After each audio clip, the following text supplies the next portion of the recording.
I refused to pay for my golden child sister's wedding, despite my parents' demands. At the wedding, they said, we took out a substantial loan for this wedding. Our son has offered to cover it. I refused them and ruined the wedding. My name's Eric, and I grew up in what you might call an ordinary family. But let me tell you, there was nothing ordinary about how things played out. From the day I was born, I was the second fiddle in my parents' orchestra. My older sister, Tanya, was their golden child, the apple of their eye. They had big dreams for her. She was going to take over our family's Chinese porcelain business and make it big. Me? I was just there. Tanya got all the attention, all the praise, all the newest gadgets. Latest iPhone? Tanya had it. Newest gaming console? Tanya's.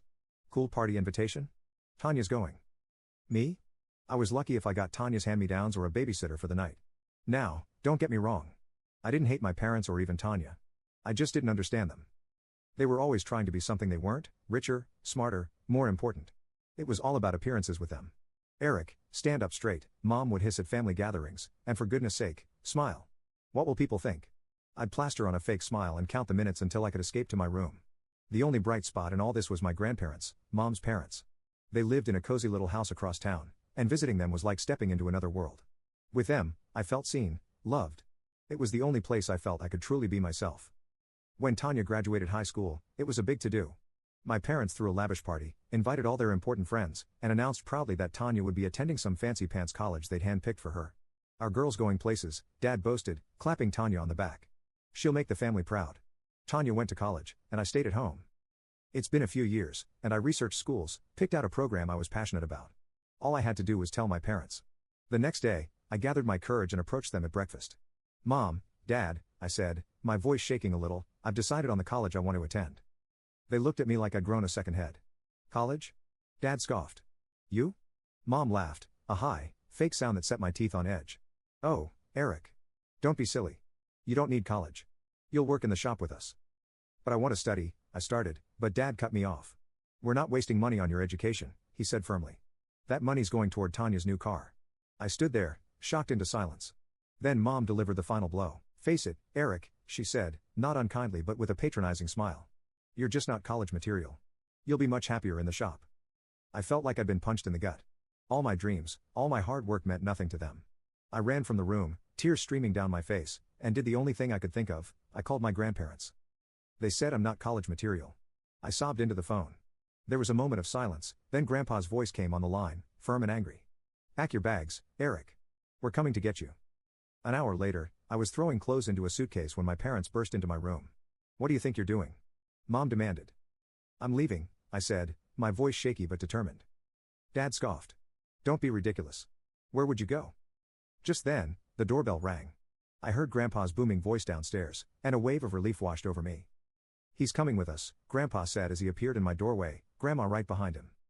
Now, wait just a minute, Dad started, but Grandpa cut him off. Eric's 18. He can live wherever he damn well pleases, he growled, and right now, he pleases to live with us. Mom tried to argue, but I was already hauling my suitcase down the stairs. As we drove away, I watched my childhood home disappear in the rearview mirror. I thought I'd feel sad, but all I felt was free. That night, over a home-cooked dinner, my grandparents laid out their plan.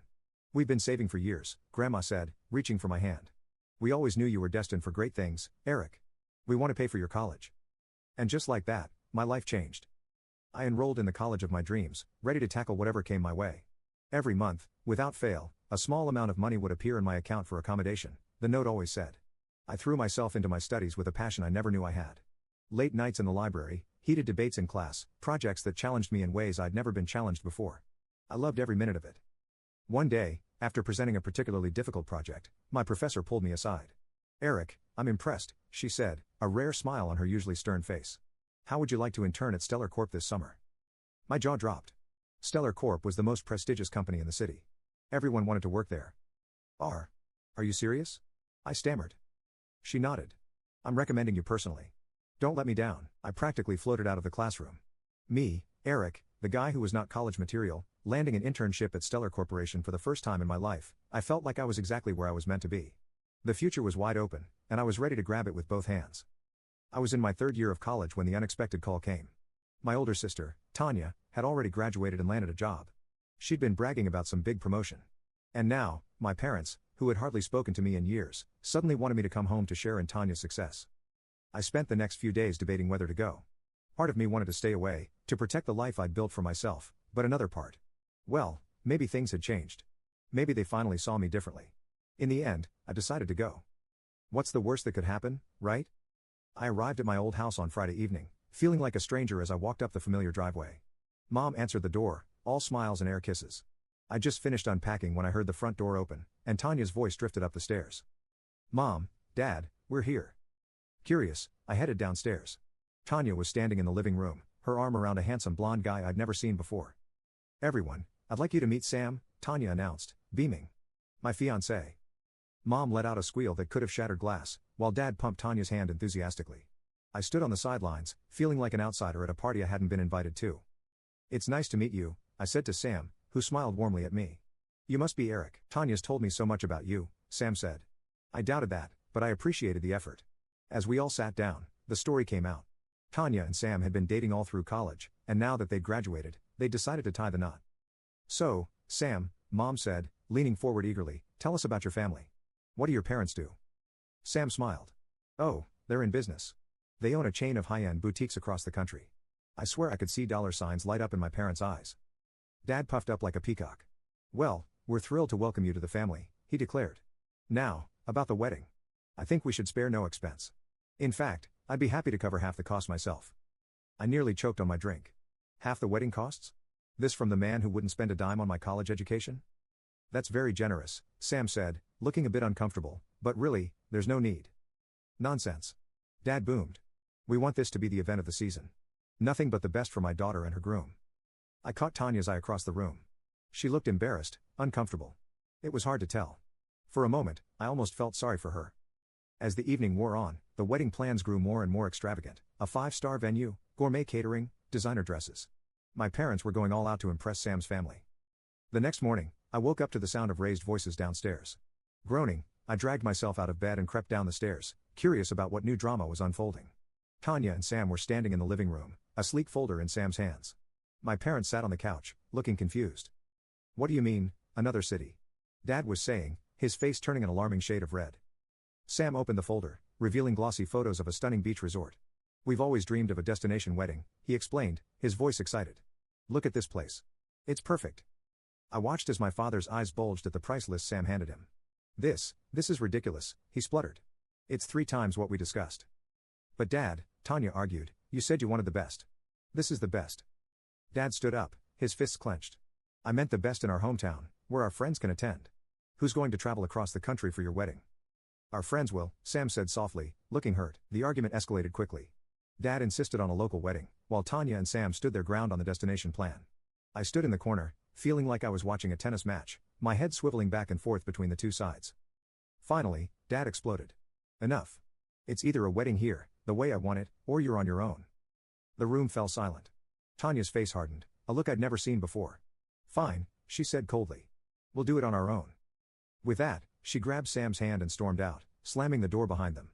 Dad collapsed onto the couch, his face in his hands. Mom fluttered around him, murmuring soothing words. I stood there awkwardly, not sure what to do. I'm going to head back to college, I said quietly. Neither of them responded. I packed my bags and left, grateful to escape the tension-filled house. Back at college, I threw myself into my studies, trying to forget the family drama. Weeks turned into months, and life went on. I was deep into my final project when I got the call that changed everything. Is this Eric Thompson? A formal voice asked.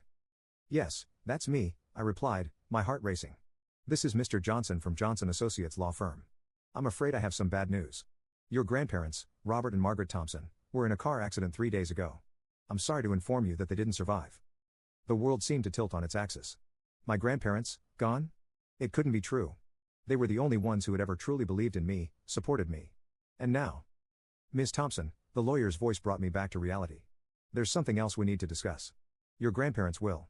I listened in a daze as Mr. Johnson explained that I was the sole beneficiary. My grandparents had left me everything, their cozy house, their savings, everything. I sat on my bed after the call ended, trying to process it all. Grief for my grandparents warred with disbelief over my inheritance. I was now the owner of a house and had a substantial amount of money in the bank.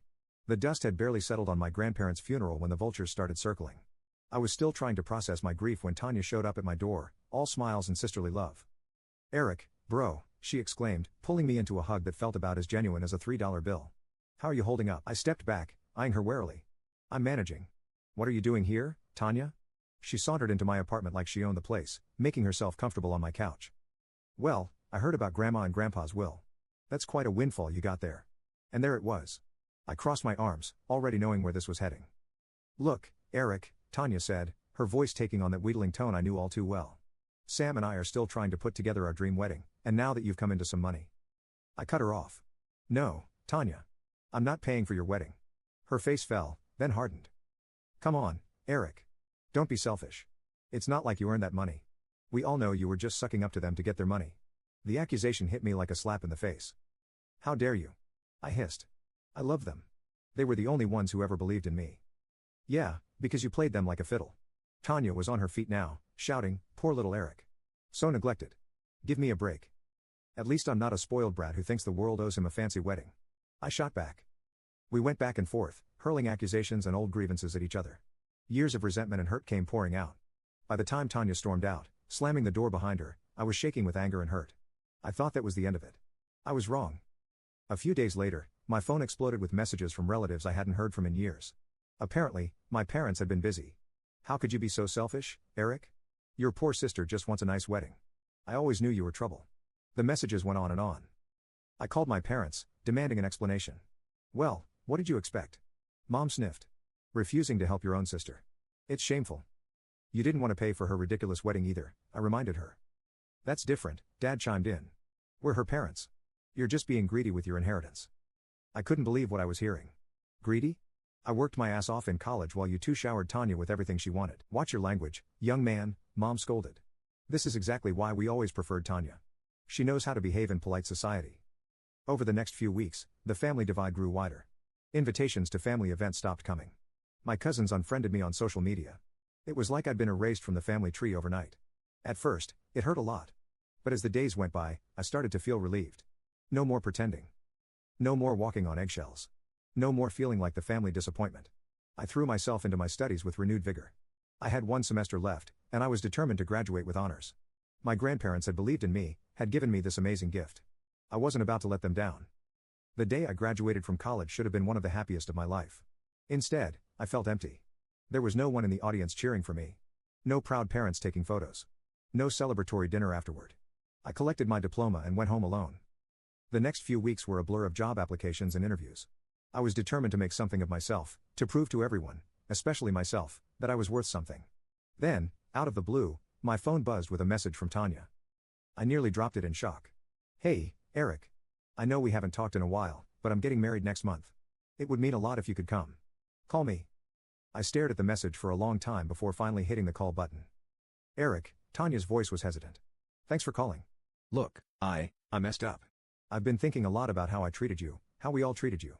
I was a spoiled brat, and I'm sorry. I was stunned into silence. You were my brother, Eric, she continued.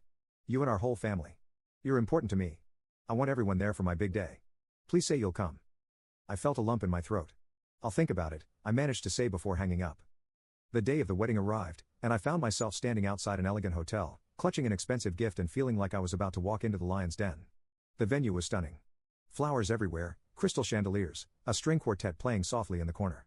For a moment, I felt underdressed in my simple cocktail dress. I spotted Tanya across the room, looking dashing in her wedding gown. Taking a deep breath, I made my way over to her. Congratulations, I said, forcing a smile. Tanya's face lit up. Eric, you came. She pulled me into a hug, and for a moment, I let myself believe that everything might be okay. We chatted for a few minutes, and I started to relax. Maybe this wouldn't be so bad after all. Then I saw them. Mom and Dad making their grand entrance. Mom was dripping in jewelry. Dad in a tux that looked like it cost more than my monthly rent. They swept into the room like royalty, greeting guests with air kisses and condescending smiles. Oh, darling, my daughter's wedding is just divine, I overheard Mom saying to another guest. Of course, we spared no expense. Only the best for our Tanya. I had to stifle a laugh. Same old Mom and Dad, always putting on a show. As the evening wore on, I did my best to avoid them, sticking to the edges of the room and making small talk with distant relatives who didn't seem to remember our falling out. But I couldn't shake the feeling that something was off. The way Mom kept glancing at me, the hushed conversations that stopped when I walked by. It was like waiting for the other shoe to drop. The evening was in full swing when Dad clinked his glass, calling for everyone's attention. It's time for the family toast, he announced, beaming with pride. My stomach dropped. I hadn't prepared anything, But before I could protest, Mom was dragging me towards the stage. I stumbled after my parents, feeling like a lamb being led to slaughter. Dad started the speech, his voice thick with emotion. "Tanya, Sarah, we couldn't be prouder. Your love is an inspiration to us all." Mom chimed in, "We've always been a close-knit family, supporting each other through thick and thin." I stood there, trying to keep a neutral expression, wondering what alternate reality they were living in. Then Dad dropped the bomb. "In fact, we love Tanya so much that we took out a substantial loan to pay for this beautiful wedding." Wait. What? I thought they'd refuse to pay for the destination wedding. But Dad wasn't finished. "Of course, we won't be paying back that loan ourselves. No. Our wonderful son, Eric, has generously offered to cover it." The world seemed to tilt on its axis. I felt all the blood drain from my face as every eye in the room turned to me. What? I stammered, my voice echoing through the microphone. There must be some mistake. I never agreed to that.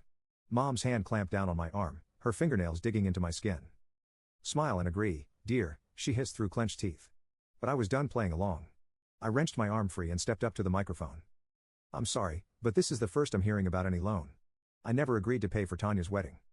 The room erupted into shocked whispers. I saw Tanya and Sarah exchanging panicked glances. "Eric, darling," Mom said, her voice sickly sweet as she tried to salvage the situation. "Don't be modest. We all know how generous you are with your inheritance." That was the last straw. "Generous? You mean the inheritance you all tried to guilt me out of? The one you said I didn't deserve?" Dad tried to grab the microphone, but I held on tight. "I'm sorry, but I won't be paying for this wedding. I wasn't even consulted about it." "You ungrateful little bastard." Dad snarled, forgetting the microphone was still on.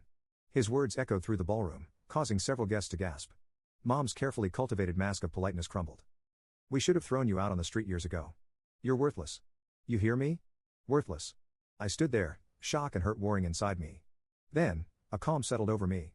Without another word, I handed the microphone to the wide-eyed DJ and walked off the stage. As I made my way through the stunned crowd, I heard my parents' voices behind me, alternating between apologies to the guests and more insults hurled at my back. I made it to my car before the tears started. As I drove home, my phone exploded with messages, some supportive, most accusatory. I blocked them all. At home, I double-locked the door and sank to the floor, my mind reeling. Had this all been a setup? Had Tanya's apology just been a ploy to get me to pay for her wedding? I felt sick. Betrayed. Angry. But underneath it all, there was a small spark of relief. The mask had finally come off. There was no more pretending, no more hoping for a family that clearly didn't want me. I woke up the next morning feeling like I'd been hit by a truck. My eyes were puffy from crying, and my head pounded with the mother of all headaches. I was contemplating spending the entire day in bed when there was a knock at the door. Peering through the peephole, I was shocked to see Tanya standing there, looking as rough as I felt. "Eric, please." He called through the door. "I've been trying to reach you all night. Can we talk?" Part of me wanted to tell him to go to hell, but curiosity won out. I opened the door a crack, eyeing him warily. "What do you want, Tanya?" He held up his hands in surrender to apologize and explain. "Please, can I come in?" Against my better judgment, I let him in. We sat at my small kitchen table, 2 cups of coffee between us like a peace offering. "I swear to you, Eric, I had no idea about Mom and Dad's plan," Tanya began, his voice thick with emotion. "When you stormed out, I confronted them. It was ugly." I snorted. "Yeah, I bet." "No, you don't understand," Tanya insisted. "Sarah and I, we never asked them for money. We were paying for the wedding ourselves. This whole loan thing. It was all their idea. They wanted to look good in front of Sarah's family." I felt a weight lift off my chest. "So you didn't set me up?" "God, no, Eric. I meant what I said before the wedding. I want to make things right between us." As Tanya talked, I saw a side of him I'd never seen before. He told me about how Sarah had opened his eyes to how dysfunctional our family was, how her parents treated their children with love and respect, not as pawns in some social climbing game. "Sarah's parents are loaded," Tanya said with a wry smile. "But you'd never know it. They're the most down-to-earth people I've ever met.